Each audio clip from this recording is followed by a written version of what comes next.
何かあるのはあの石室じゃない。 Ogni qualvolta si pensa che sia giunta alla fine del suo ciclo vitale, Nintendo Switch accoglie nella sua line-up dei capolavori che la rendono immortale. Oggi andremo a vedere i migliori giochi rilasciati in quest'anno formidabile. Il video è adatto tanto a chi cerca consigli per i migliori videogiochi su tale console da regalare per Natale, quanto ai veterani del mondo della grande N curiosi di vedere la mia personale top 2023 che sono convinto sarà molto diversa dalle altre che si trovano in rete. Prima di iniziare vi invito come sempre, se gradite questo genere di contenuti, a lasciare un bel mi piace, iscrivervi al canale ed attivare la campanella delle notifiche per non perdervi i prossimi video.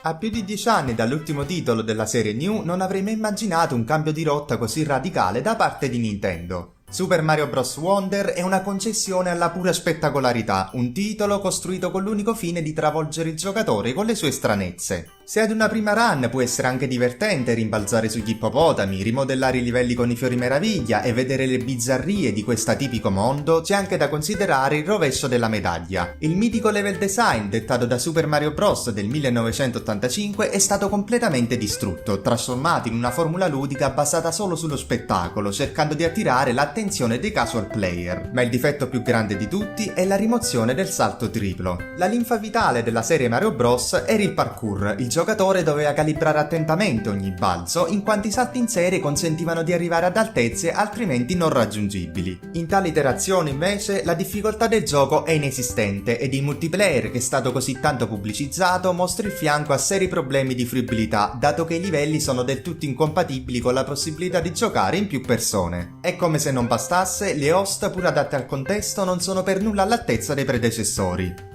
Per me, Super Mario Bros. Wonder è il peggiore episodio della serie, incapace di soddisfare i fan di vecchia data, ma soprattutto incoerente con la scelta di sostituire la saga New andando a proporre un platform non hardcore. Hogwarts Legacy è il sogno nel cassetto di tutti gli amanti di Harry Potter. Visitare in prima persona Hogwarts, l'istituto scolastico che fa da sfondo alle vicende della serie, non ha prezzo, essendo una delle location più iconiche e memorabili dell'intero universo audiovisivo. L'unico consiglio che posso darvi per godervi al massimo il titolo è di non acquistarlo per Nintendo Switch. Per quanto sia stato effettuato un lavoro di ottimizzazione eccellente, rimane comunque una versione castrata di quella disponibili sulle altre piattaforme. Fatta questa dovuta precisazione, il gioco rende assolutamente giustizia alla tanto famosa saga cinematografica. Sarò sincero, non ero un grandissimo fan di Bayonetta, ma dopo il capolavoro del terzo capitolo, che per me rappresenta un raffinamento tanto in gameplay quanto in storia dei primi due, questa saga ha fatto breccia nel mio cuore. Sebbene Bayonetta Origins, Cereza and the Lost Demon possa sembrare un ordinario spin-off di un famoso franchise, la realtà è che si tratta di un titolo canonico che sa regalare un'esperienza meravigliosa al giocatore. A partire dallo stile grafico di un libro illustrato, alla colonna sonora spettacolare con tanto di liriche irlandesi, che non a caso è lo stesso paese da dove provengono la maggior parte delle leggende sulle fate, l'ultima produzione di Platinum Games è una magica fiaba, un'avventura che va vissuta almeno una volta nella vita.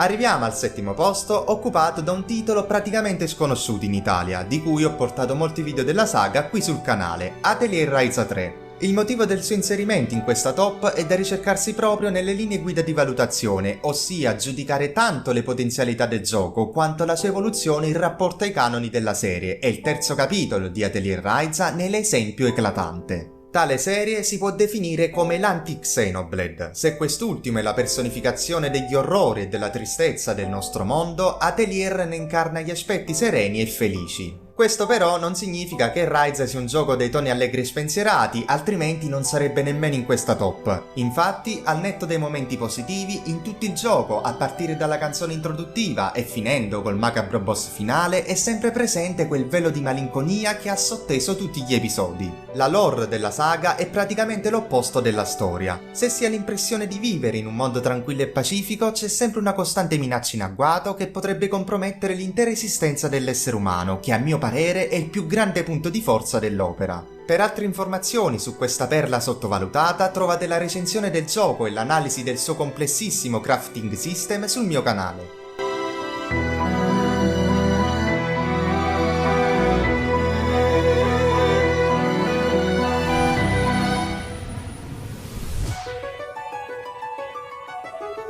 Su questo gioco è stato gettato fango ancora prima dell'uscita, ma dopo il suo rilascio la situazione è diventata disastrosa. È stato addirittura accusato dell'assenza di una storia vincente, quando in realtà vanta la miglior trama di tutta la serie. Accuse del genere rivelano quanto sia imprescindibile per valutare un gioco conoscere la genesi dell'intera saga. Aliar non comincia la storia come eroe capace di sconfiggere le aberrazioni senza il minimo sforzo, anzi ha paura di loro, tanto che nella primissima scena del gioco consiglia di fuggire da quest'ultime anziché combatterle. A differenza di altri giochi, non c'è stato un singolo momento in cui ho notato incoerenze tra comportamento dei personaggi, le loro backstory e le situazioni nelle quali versavano. Discorso molto simile per gli antagonisti, non seguono il percorso dei classici cattivi che agiscono per il solo gusto di farlo, ma ognuno di loro ha una determinata storia alle spalle e delle ragioni ben precise che li spingono ad agire in quel modo. Certo, la narrazione ha ancora molta strada da percorrere, ma sono innegabili i miglioramenti subiti da Three Houses. Chiudono il cerchio le musiche. Pur essendo in generale in linea con gli standard della serie, ne spiccano alcune davvero sublimi che alzano nettamente la media sulla qualità sonora. Fire Emblem Engage si attesta insomma come una gemma nascosta del 2023.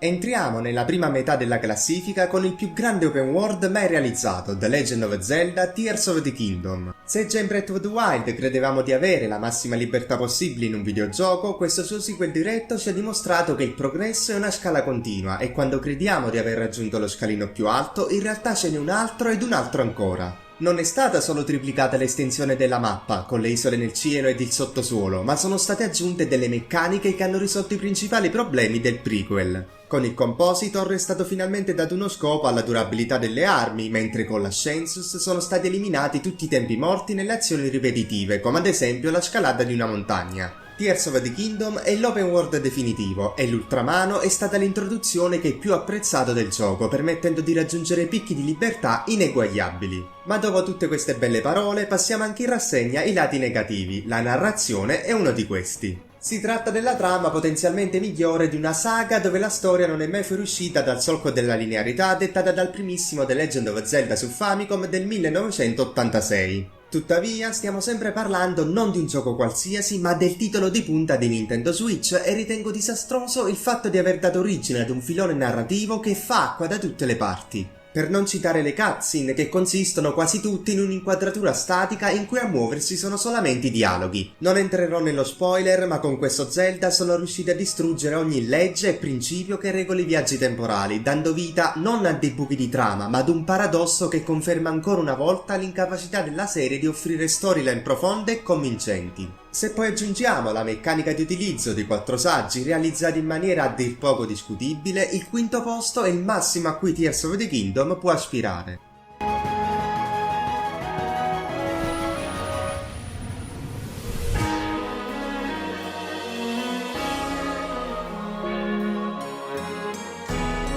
La serie di Kirby propone una visione unica di game design, con una lore talmente profonda che rivela come non servano lunghi dialoghi o un mondo enorme per dar vita ad un solido impianto. Il posizionamento in cima alla classifica di Kirby's Return to Dreamland Deluxe è da ricercarsi nel lavoro effettuato su tale riproposizione. Oltre ai vari aggiornamenti alla campagna principale, la vera punta di diamante è la sezione extra dedicata a Magolor, un personaggio che è sempre stato avvolto nel mistero, trovandosi in un limbo tra il bene ed il male. Ebbene, l'aggiunta graduale di nuove tessere che vanno a completare il complesso quadro della lore della Palletta Rosa e l'epilogo con un grandissimo colpo di scena mi hanno conquistato talmente tanto da spingermi addirittura ad effettuare la speedrun dell'arena finale senza abilità. Trovate il mio record di 39 minuti e 49 secondi qui sul canale. Kirby è uno dei pochi giochi che nelle fasi finali riesce a trascinare l'utente in una dimensione tutta sua, dalla quale non ne vorrà più uscire. È sorprendente come dall'innocente primo titolo sul Game Boy gli autori siano riusciti ad intessere una storia tanto robusta quanto intricata che in ogni iterazione viene sempre ampliata.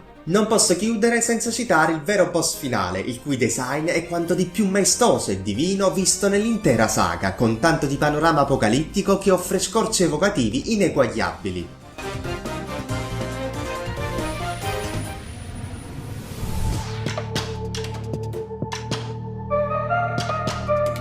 Cult of the Lamb è riuscito a creare una nuova formula di gioco nella quale gli elementi tipici di un gestionale si sposano con quelli caratteristici dei roguelike. Per la precisione, il titolo è stato rilasciato nel 2022, ma dato che l'ultimo DLC, Relics of the Old Faith, di quest'anno modifica completamente l'esperienza di gioco con l'espansione del postgame, l'aggiunta delle reliquie e un perfezionamento del combat system, ha tutto il diritto di entrare a far parte della classifica. I viaggi per la raccolta di risorse sono ambientati in stanze generate casualmente con uno stile grafico delizioso che si traducono in mini diorami interattivi realizzati ad hoc per folgorare il giocatore con la loro suggestività. Il gameplay unico, la dolcezza dell'agnello protagonista e le musiche squisite riusciranno a tenervi incollati allo schermo facendo in modo che l'opera non risulti mai noiosa anche dopo centinaia di ore di gioco.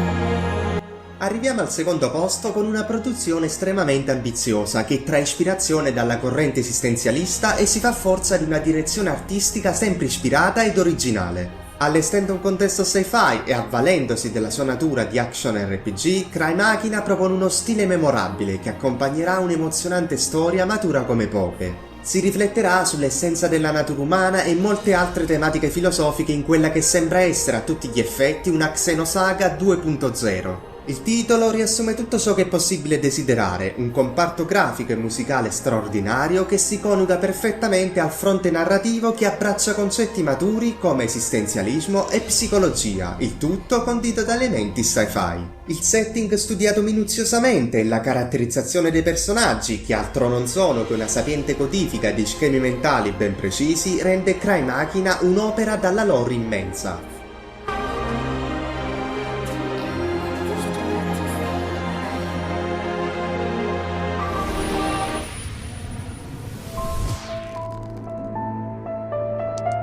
Matthew. Granddad! Take care of now the future. Granddad! It's in your hands, Matthew.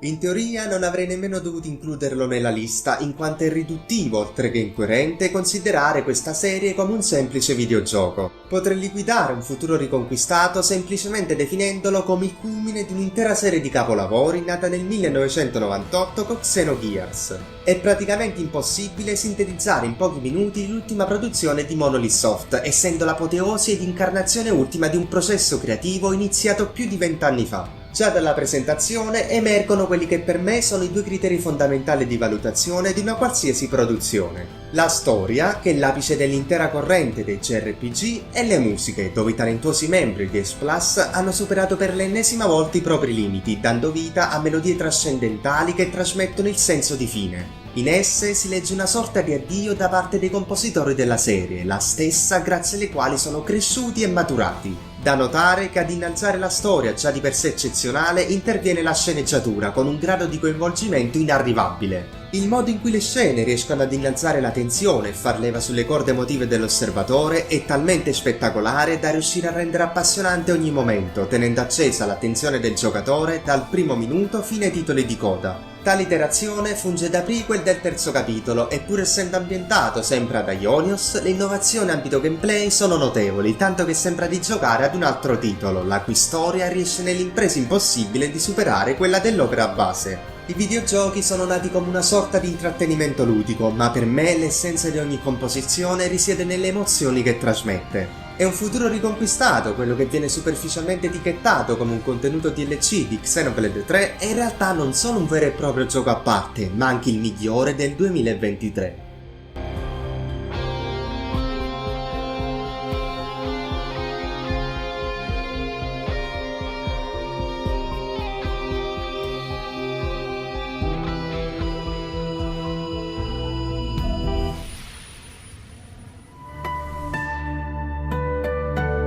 Con il capitolo finale di Xenoblade, che può essere considerato tranquillamente il migliore epilogo di qualsiasi saga esistente, si conclude la mia top dei videogiochi Nintendo del 2023. L'assenza di riproposizioni come Super Mario RPG o Metroid Prime è dovuta alla competizione estrema dei titoli in classifica. In caso abbiate altre produzioni da suggerire o più semplicemente proporre la vostra top personale, potete farlo tranquillamente qui sotto nei commenti. Per non perdervi le ultime novità sul mondo della grande N, vi invito inoltre a seguirmi su tutti i miei social di cui trovate i link in descrizione. Se gradite questo tipo di contenuti, con l'affiliazione Amazon potete supportarmi anche tramite il canale Telegram sulle migliori offerte dei videogiochi che trovate linkato nel primo commento. Per oggi era tutto, in sovrimpressione potete vedere altre mie classifiche passate, ciao e buon gaming a tutti!